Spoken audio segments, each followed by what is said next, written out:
पैसा वाला पाई के तू हमके भुलाइले, समझ नहीं पाइले गरीब के प्यार गे। कहाँ बोल माफ कर तुम तोरा भगवान गे, जिंदगी भर के दुख हमरा दिल गे जान गे।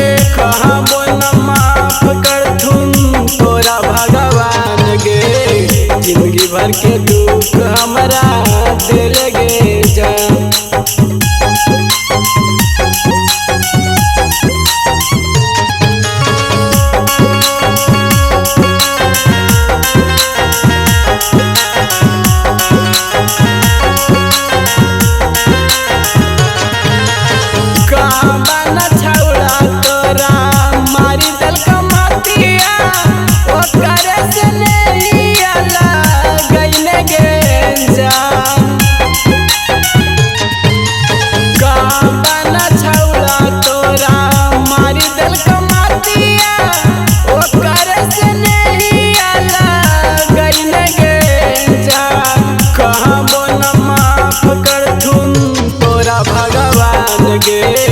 जिंदगी भर के दुख हमरा दिल गे जान गे।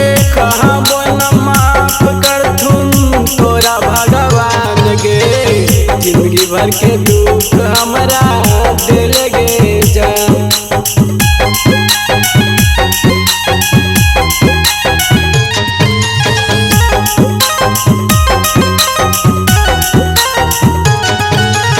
नागेंद्र से करा मीठी मीठी बातिया, डबलू से कइले बेवफाई गे जान।